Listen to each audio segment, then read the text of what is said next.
Listen to me, because what I'm about to tell you is going to offend your sensibilities, but it might just save your financial life. We have been fed a lie for 100 years, a lie that started in the industrial age and has been propagated by people who want you to remain a cog in their machine. That lie is that hard work is the primary driver of wealth. It isn't, not even close. If hard work alone made you rich, the construction worker breaking his back in the sun for 12 hours a day would be a billionaire. And the single mother working 3 jobs would be on the cover of Forbes. But they aren't. They are struggling. Why? Because hard work is just a baseline. It's the entry fee to the stadium, but it isn't the game. The game is leverage. The game is ownership. The game is making sure that every ounce of effort you expend is attached to a multiplier. In 2026, if you are just selling your time for money, you are a dinosaur watching the asteroid hit the Earth. You are competing against AI. You are competing against global outsourcing. And you are competing against a system that is designed to extract the maximum value from your labor while giving you the minimum return. The hard work myth is a trap designed to keep you busy while the people who actually understand capital move the pieces on the board. I see it every day on Shark Tank. I see entrepreneurs who are working 20 hours a day, sleeping on the floor of their office, and yet their business is failing. They tell me, "But Kevin, I'm working so hard." And I tell them, "I don't care. The market doesn't care. Your bank account doesn't care. If you are working hard on a bad idea or a low margin business or a job with no scalability, you are just digging a hole faster.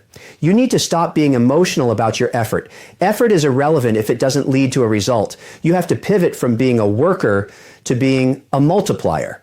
You have to understand that your time is your most precious, finite asset. Once a minute is gone, it's gone forever. If you are trading that minute for a fixed hourly wage, you are making a terrible trade. You are capped. You have a ceiling on your life. Rich people don't have ceilings because they don't trade their time. They trade their capital, their ideas, and their systems. Most of you are trapped in a cycle of performative busyness. You think that because you are tired at the end of the day, you must be getting closer to wealth. You aren't. You're just getting closer to burnout. Wealth is about the distance between your work and your income. The goal isn't to work more. The goal is to work on things that work for you while you sleep. In 2026, the barrier to entry for building systems has never been lower. If you aren't using technology and capital to decouple your income from your hours, you are committing financial suicide. You are operating on a 1920s operating system in a 2026 world. You need to look at your daily schedule and ask yourself, how much of what I did today will pay me again tomorrow? If the answer is nothing, then you aren't building wealth. You're just surviving. And survival is a very expensive way to live. I want you to become a cold-blooded assessor of your own value. Stop thinking about fairness. The world isn't fair. It's a market. And the market pays for 2 things, rarity and scale. If what you do can be done by 1,000 other people or by a script written by an AI, your hard work is worth nothing. You are a commodity. And commodities are always driven down to the lowest possible price.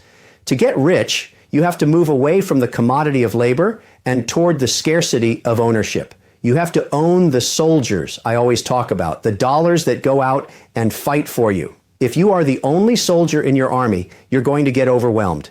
You need an army of capital. You need to automate your freedom. This is the brutal warning for the next decade. The middle class is being hollowed out because they believe the hard work lie, while the top 1% leaned into the leverage truth. Which side of that divide do you want to be on? If you want to stop being a slave to your own schedule, you have to understand the 3 forms of leverage: labor, capital, and code media. Labor is the oldest form of leverage, and quite frankly, it's the worst. Hiring people is expensive, it's messy, and it's full of emotional baggage. People call in sick, people quit. People need dental plans. I love my employees, but as a business owner, labor is a headache. Then you have capital. Capital is the leverage of the gods. Money doesn't need to sleep. Money doesn't care about politics. Money doesn't ask for a vacation. When you send your soldiers, your dollars, out to work in the market, they are the most efficient workers on the planet. But the newest and most powerful form of leverage in 2026 is code and media. Code and media are permissionless leverage. You don't need a bank to give you a loan to write a software program. You don't need a TV network to give you permission to start a YouTube channel or a podcast. This is leverage that works for you 24/7, 365 without you having to lift a finger once it's built. If you write a piece of code that solves a problem, that code can be sold 1,000,000 times while you're sitting on a beach in the Grenadines. If you create a video that teaches a skill, that video can be watched by 5 million people while you're sleeping. That is leverage. That is how you break the link between hard work and getting rich. The hardest workers in the world are the ones with the least leverage. The richest people in the world are the ones who have mastered all three. Most people are terrified of leverage because they think it's risky. They think staying in a stable job is safe. Let me tell you, in 2026, there is nothing more risky than having only one source of income that is tied to your physical presence. If you get sick, you're broke. If the company downsizes, you're broke. If an AI can do your job better, you're broke. That's not safety. That's a trap. Real safety is having systems, leverage that generate income regardless of what you do. You have to stop being a doer and start being an owner. You have to move from the left side of the balance sheet to the right side. I'm not saying you shouldn't work hard. You have to work incredibly hard to build the leverage. You have to slog through the mud to write the code or build the audience or save the initial capital. But the difference is that you're working hard on something that will eventually replace you. The hard work crowd is working hard on something that will eventually discard them. You need to be the person who builds the machine, not the person who turns the crank. Every morning when you wake up, your first thought shouldn't be, what do I have to do today? It should be, how do I make the machine run faster without me? That is the mindset of a shark. That is the only path to the $5 million minimum you need to be truly free in 2026. Let's talk about your number. Everyone has a number in their head, but I'm telling you right now, your number is wrong. You've been told that $1 million is the goal. That was true in 1974. In 2026, $1 million is a starter kit. It's a down payment on a life that is still precarious. If you want to be truly free, meaning you never have to answer to a boss, you never have to worry about the price of a flight, and you can withstand a 20% spike in the cost of living, your minimum target is $5 million. I call this the freedom line. Why 5 million? Because at a conservative 5% yield, which you can get in 2026 through a mix of high quality corporate bonds, dividend paying stocks, and private credit, that 5 million generates $250,000 a year in mailbox money without you ever touching the principal.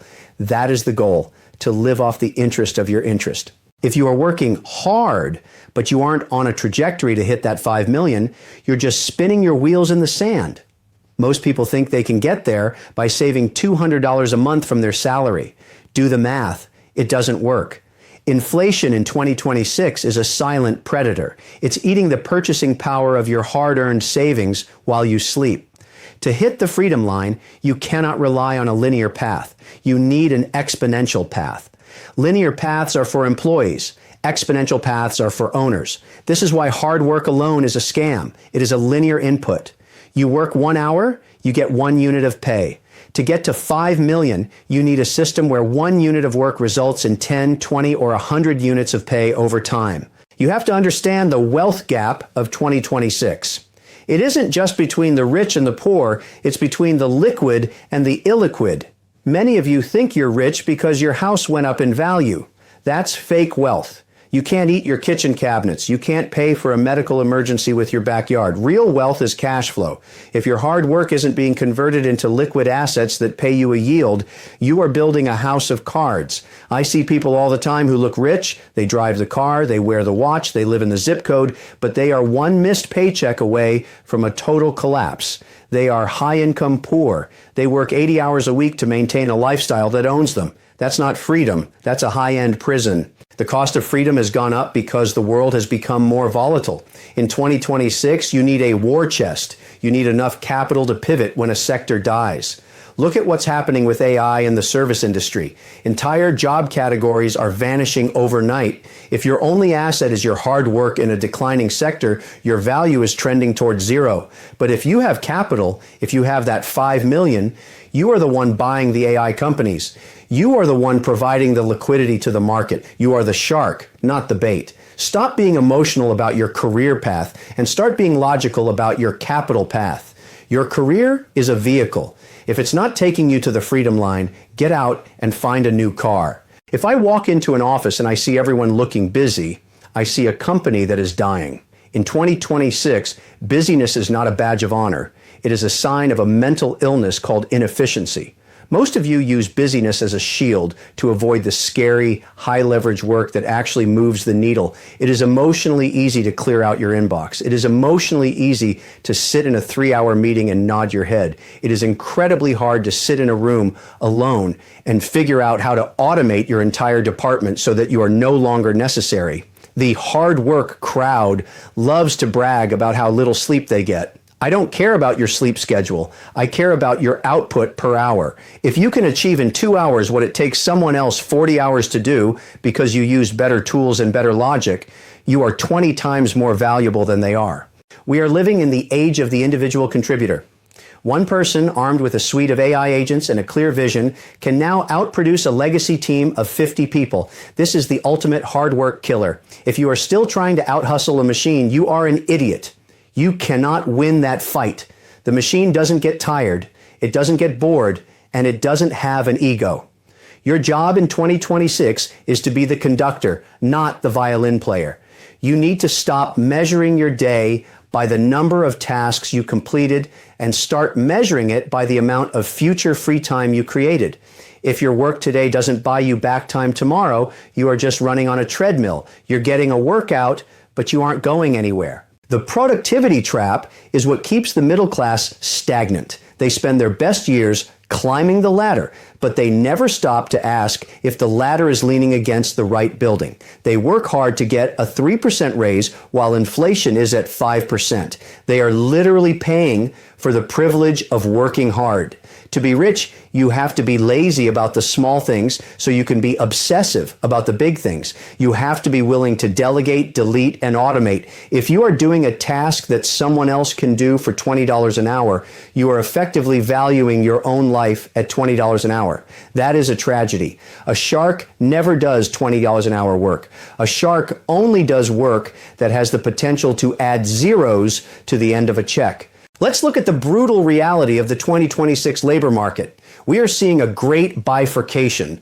On one side, you have the commodity workers, people who do things that are predictable, repeatable, and logical. These people are being decimated. Their hard work is being replaced by algorithms that are 100 times cheaper. If your job can be described in a manual, you are already obsolete. The world just hasn't told you yet. On the other side, you have the human premium. These are the people who provide things that AI cannot: high-level empathy, complex negotiation, creative synthesis, and deep accountability. Hard work in a commodity job is a dead end. You could be the best data entry clerk in the world, the most hardworking accountant, or the most diligent paralegal. It won't matter. The floor is falling out from under those professions. To get rich, you have to position yourself where the human premium is highest. You have to be the one who can close the deal when the numbers are tied. You have to be the one who can lead a team through a crisis. You have to be the one who can spot a trend before the data even exists. This kind of work doesn't feel like hard work in the traditional sense. It feels like thinking. It feels like observing. It feels like being present. And the market pays a fortune for it because it's rare. You've been trained to be a doer since kindergarten. You were given gold stars for following instructions and finishing your worksheets. That training is your biggest obstacle to wealth. In the real world, no one gives you a gold star for following instructions. They give you a paycheck that barely covers your rent. The big money goes to the people who write the instructions, the people who create the systems. If you want to be rich, you have to unlearn the habit of doing and learn the habit of structuring. You have to stop being proud of your work ethic and start being proud of your leverage ethic. If I have to choose between a guy who works 80 hours a week and a guy who figured out how to get the same result in 8 minutes, I'm hiring the 8-minute guy every single time, and I'm paying him more.